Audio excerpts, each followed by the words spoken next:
Assalamualaikum warahmatullahi wabarakatuh. Alhamdulillahirabbil alamin. Qalallahu ta'ala fi kitabihil karim. A'udzubillahi minasyaitonir rajim. Bismillahirrahmanirrahim. Wa ma khalaqnas samaa'a wal arda wa ma bainahuma la'ibin. Wassalatu wassalamu ala nabiyyina Muhammadin wa ala alihi wa ashabihi wa ummatihi ajmain. Sahabat sekalian, kita berjumpa lagi dalam program Islam Futuristik episode yang ke-68. Hari ini kita akan melanjutkan kajian menarik kita tentang bangsa jin, dan kita akan mengambil informasi dari dalam Al-Quran yang menceritakan bagaimana Rasulullah berinteraksi dengan bangsa jin itu dan kemudian sempat dikerumuni dan kemudian berdialog dengan mereka. Kebetulan ada juga yang mempertanyakan hal ini di dalam forum kita. Apakah Nabi Muhammad itu juga bisa melakukan interaksi dengan jin itu sebagaimana yang diceritakan oleh Al-Quran terhadap Nabi Sulaiman? Sahabat sekalian, ada sekian banyak ayat di dalam Al-Quran yang menceritakan tentang hal itu.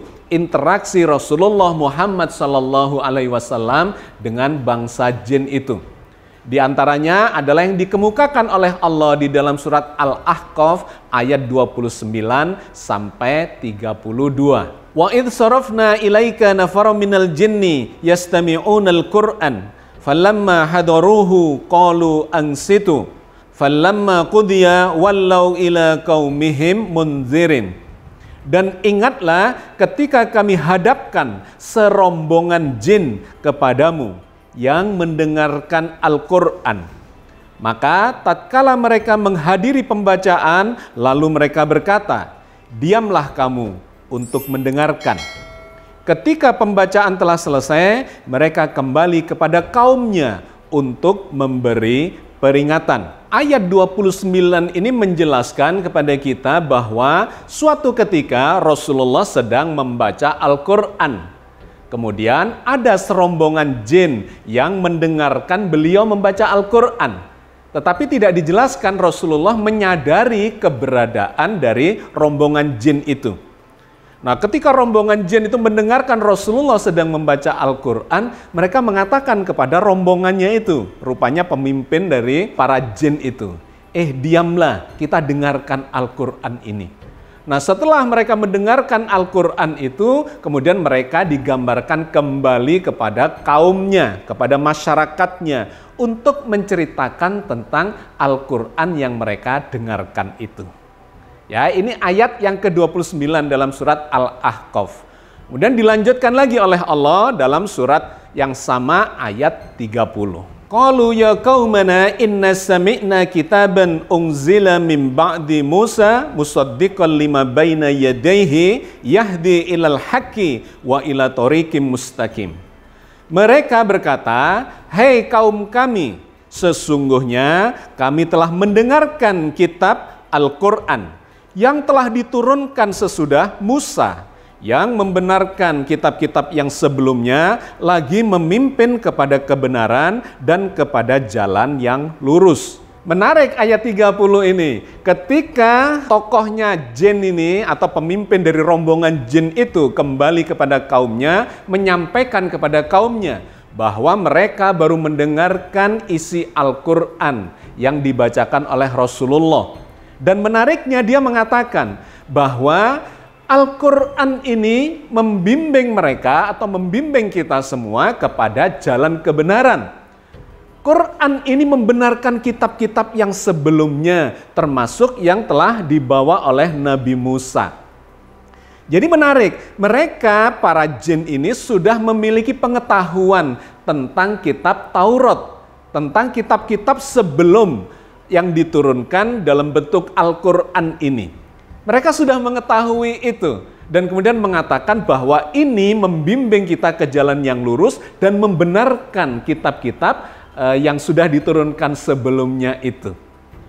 Ini bisa memberikan makna yang menarik kepada kita karena ternyata mereka sudah mempelajari itu, atau bahkan sesungguhnya para jin ini memiliki usia yang panjang yang masuk atau pernah mengalami zaman dari kitab-kitab yang sebelumnya.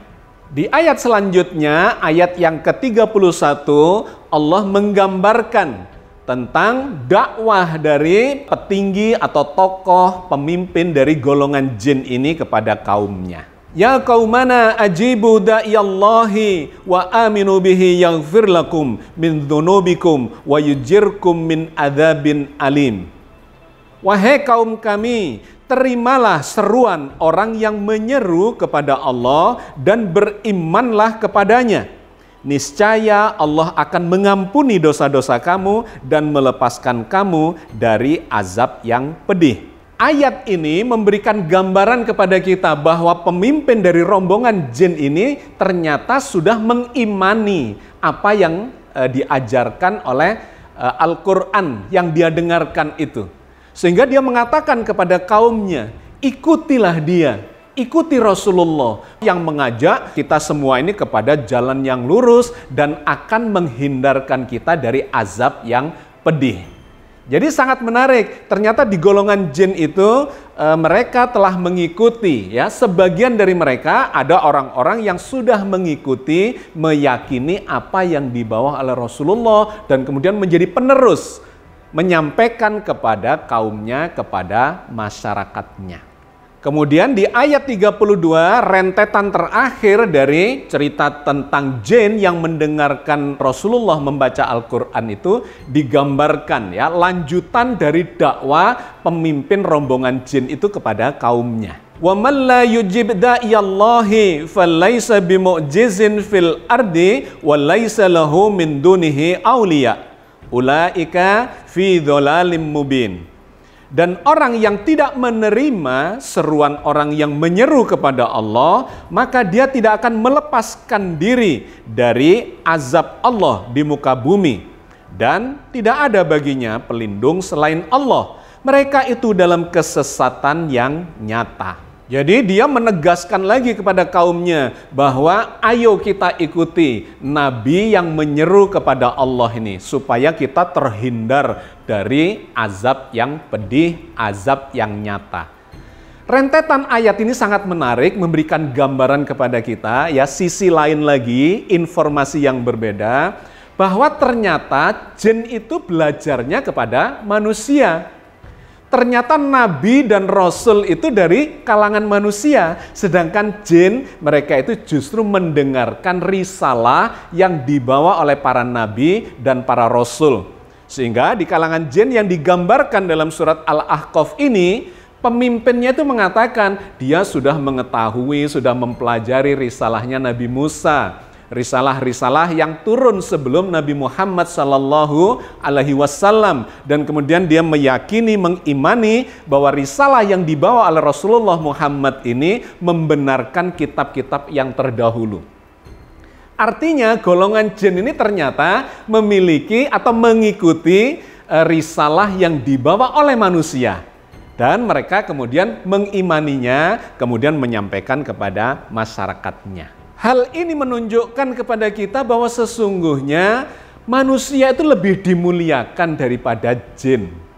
Inilah salah satunya kenapa di awal-awal nenek moyang dari jin yang namanya Iblis, dan Iblis itu adalah dari bangsa jin, dia iri, ya, dia merasa direndahkan. Kenapa manusia yang dijadikan khalifah di muka bumi dan kemudian dia harus mengakui manusia itu sebagai pemimpinnya. Nah, ayat ini sekali lagi menggambarkan kepada kita ternyata benar. Para jin itu belajarnya adalah kepada manusia. Rasul dan Nabi itu ternyata ada di kalangan manusia, bukan di kalangan mereka. Sedangkan mereka justru belajar dari para Nabi dan Rasul, kemudian disampaikan kepada masyarakatnya.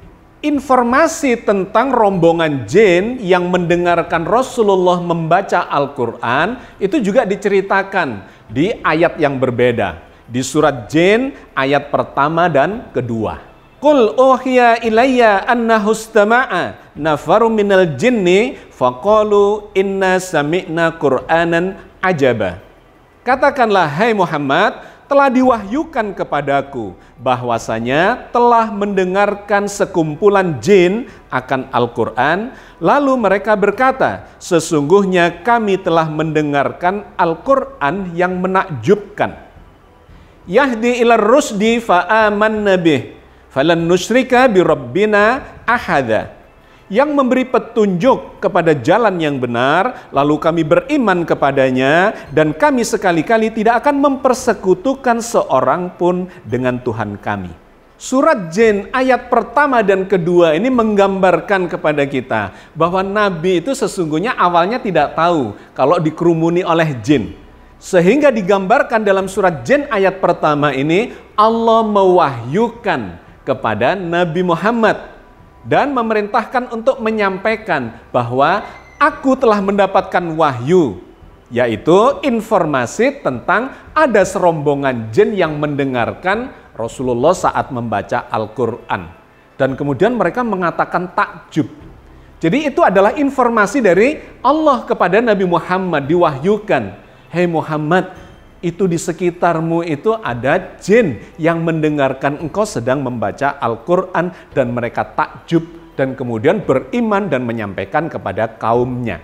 Jadi menarik, dua ayat pertama di dalam surat Jin ini karena memberikan gambaran kepada kita, awalnya Rasulullah tidak menyadari bahwa ada rombongan jin yang mendengarkan beliau membaca Al-Quran itu. Lebih jauh lagi, Rasulullah kemudian mendapat informasi dari dalam Al-Quran melalui wahyu tentang reaksi para jin itu.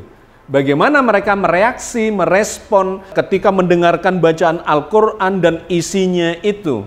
Bahwa mereka kemudian menyatakan beriman. Itu sesungguhnya adalah informasi wahyu yang diberikan Allah kepada Nabi Muhammad, kepada Rasulullah, supaya beliau mengetahui bahwa di sekitarnya ada jin dan mereka mereaksi secara positif dan kemudian menyatakan beriman kepada Rasulullah. Nah, di dalam surat Jin ayat 13 dan 14 ini Allah memberikan informasi lanjutannya. Wa anna lamma sami'nal huda amanna bih faman yu'min bi rabbih fala yakhafu bakhsaw wala rohaqo. Dan sesungguhnya kami tatkala mendengar petunjuk Al-Quran, kami beriman kepadanya. Barang siapa beriman kepada Tuhannya, maka dia tidak takut akan pengurangan pahala dan tidak takut pula akan penambahan dosa dan kesalahan. Wa anna minal muslimuna wa minal qasitun faman aslama faulaika taharraw rasyada. Dan sesungguhnya di antara kami ada orang-orang yang taat dan ada pula orang-orang yang menyimpang dari kebenaran. Barang siapa yang taat, maka mereka itu benar-benar telah memilih jalan yang lurus. Ayat ini memberikan informasi kepada Rasulullah dan kepada kita semua yang membacanya bahwa di antara masyarakat jin itu terjadi pembicaraan di antara mereka sendiri. Ini tidak akan kita ketahui atau diketahui oleh Rasulullah ketika Allah tidak mewahyukannya. Jadi sekali lagi ini menggambarkan bahwa ini benar-benar wahyu karena Rasulullah saat itu tidak menyadari bahwa didengarkan oleh bangsa jin dan kemudian mereka meyakini, mempercayai itu sebagai petunjuk dan kemudian mengatakan di antara kami ini ada orang-orang yang taat. Tapi juga ada orang-orang yang tidak taat. Nah, orang-orang yang taat itu akan mendapatkan balasan yang baik dan akan terhindar dari azab yang pedih. Karena ini adalah petunjuk kepada jalan yang lurus. Nah, sahabat sekalian, rentetan ayat-ayat yang kita baca tadi itu menggambarkan fase awal di mana Rasulullah belum menyadari keberadaan bangsa jin yang mereka belajar kepada Rasulullah tanpa disadari oleh beliau. Tetapi di ayat-ayat yang berikutnya yang kemudian diberikan gambaran, kemudian Rasulullah bisa melakukan interaksi dengan bangsa jin itu, bahkan memberikan dakwah secara langsung kepada mereka, karena rupanya Allah sudah membukakan hijab pendengaran Nabi, penglihatan Nabi, indera keenam Nabi untuk bisa berinteraksi dengan mereka. Di dalam surat Jin ayat 18-23 Allah menggambarkan tentang dakwah Nabi itu kepada mereka di dalam masjid. Wa annal masajida lillahi fala tad'u ma'allahi ahada. Dan sesungguhnya masjid-masjid itu adalah kepunyaan Allah. Maka janganlah kamu menyembah seorang pun di dalamnya di samping menyembah Allah. Ayat 18 dalam surat Jin ini menggambarkan Rasulullah sedang beribadah di dalam masjid dan ibadahnya itu hanya menyembah kepada Allah semata. Kemudian dilanjutkan di ayat berikutnya. Wa annahu lamma qama Abdullahi yad'uhu kadu yakununa alaihi libada. Dan bahwasanya tatkala hamba Allah Muhammad berdiri menyembahnya, mengerjakan ibadat, hampir saja jin-jin itu berdesak-desakan mengerumuninya. Ayat 19 ini memberikan gambaran kepada kita fase yang berbeda dibandingkan yang tadi kita jelaskan di bagian awal, di mana Rasulullah belum menyadarinya. Di sini digambarkan jin itu berdatangan lebih banyak lagi dibandingkan dengan fase yang pertama dulu. Rupanya karena sudah diberikan dakwah, ya, disampaikan oleh para pemimpin jin yang pernah mendengarkan itu, pembelajaran kepada masyarakatnya, dan kemudian mereka berdatangan menyaksikan Rasulullah sedang sholat di dalam masjid. Di situ digambarkan bahwa mereka berdesak-desakan untuk menyaksikan Rasulullah sedang sholat, bagaimana cara beribadahnya, bagaimana bacaan Al-Qur'annya, dan sebagainya. Nah, kemudian yang menarik di ayat ke-20 itu Allah memerintahkan kepada Nabi Muhammad untuk menyampaikan sesuatu kepada jin-jin itu, berdakwah kepada mereka, yang menunjukkan bahwa Rasulullah waktu itu berinteraksi dengan jin itu, menyadari kehadirannya, dan kemudian diperintahkan oleh Allah untuk menyampaikan dakwah tentang ketauhidan kepada mereka. Qul innama ad'u rabbi wala usyriku bihi ahada. Katakanlah Muhammad, sesungguhnya aku hanya menyembah Tuhanku dan aku tidak mempersekutukan sesuatu pun dengannya. Qul inni la amliku lakum dzarra wala rasyada. Katakanlah Muhammad, sesungguhnya aku tidak kuasa mendatangkan sesuatu kemudaratan pun kepadamu dan tidak pula suatu kemanfaatan. Qul inni la yujironi minallahi ahadu walan ajida min dunihi multahada. Katakanlah Muhammad, sesungguhnya aku sekali-kali tiada seorang pun yang dapat melindungiku dari azab Allah, dan sekali-kali aku tidak akan memperoleh tempat berlindung selain daripadanya. Illa balagha minallahi wa risalatih wa may ya'silaha wa rasulahu fa inna lahu nara jahannama khalidina fiha abada. Akan tetapi aku hanya menyampaikan peringatan dari Allah dan risalahnya, dan barang siapa yang mendurhakai Allah dan Rasulnya, maka sesungguhnya baginya lah neraka jahanam, mereka kekal di dalamnya selama-lamanya. Jadi sahabat sekalian, rentetan ayat mulai dari 20 sampai 23 itu menggambarkan dengan jelas kepada kita bahwa Rasulullah itu berinteraksi dengan masyarakat jin yang datang ke masjid itu.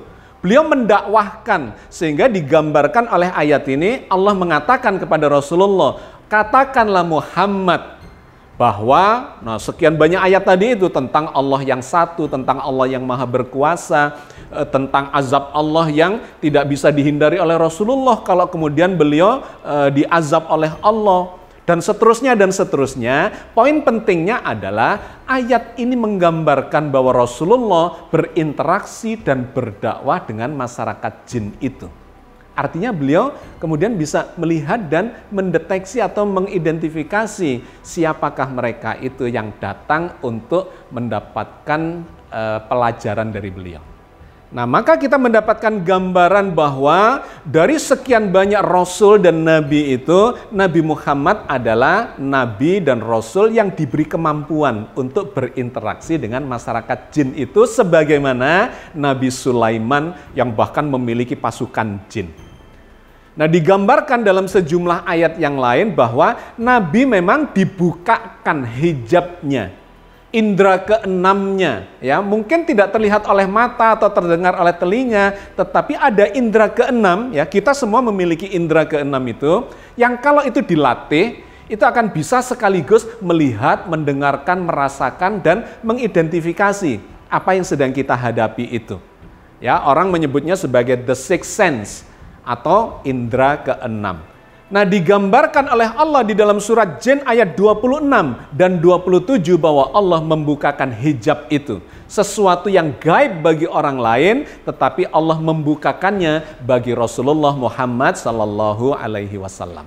Alimul ghaibi fala yudhiru ala ghaibihi ahada illa man irtadha mir rasulin fa innahu yasluku min baini yadayhi wa min khalfihi rasada.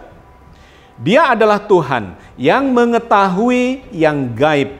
Maka dia tidak memperlihatkan kepada seorang pun tentang yang gaib itu kecuali kepada Rasul yang diridhoinya. Maka sesungguhnya dia mengadakan penjaga-penjaga atau malaikat di muka dan di belakangnya. Bagian akhir dari rentetan surat Jin ini memberikan gambaran kepada kita dengan sangat gamblang bahwa jin itu adalah makhluk gaib berbeda dengan manusia. Ya, meskipun ada di antara kita yang mempercayai bahwa jin itu juga manusia, bukan. Berkali-kali di dalam Al-Quran menyebutkan jin dan manusia itu dua entitas, dua makhluk yang berbeda. Digambarkan dalam ayat ini, jin itu adalah bagian dari alam gaib. Dan Allah menutupi alam gaib itu bagi kebanyakan orang kecuali bagi orang-orang yang dikehendaki. Dalam ayat ini digambarkan Rasulullah Muhammad SAW diberi kemampuan untuk berinteraksi dengan mereka. Bahkan kemudian mendakwai mereka. Menyampaikan risalah yang memang harus disampaikan kepada semua bangsa manusia dan bangsa jin itu. Oke, sahabat sekalian, saya kira kita sudah mendapatkan gambaran yang komprehensif ya tentang alam jin ini. Sudah sekian banyak episode yang kita lalui dan kita sudah membahasnya mulai dari pendekatan yang mistis, kemudian secara saintifik, dan kemudian mendapatkan penegasan-penegasan yang tidak terbantahkan dari kitab suci Al-Quran yang menjadi tuntunan kita atau penuntun kita dalam kehidupan ini yang tidak diragukan lagi kebenarannya. Mudah-mudahan yang kita bahas dalam kesempatan ini Allah memberikan hikmah yang banyak, berkah yang banyak kepada kita di dalam memahami petunjuk-petunjuknya. Mudah-mudahan kita senantiasa di dalam ridhonya. Amin ya rabbal alamin. Assalamualaikum warahmatullahi wabarakatuh.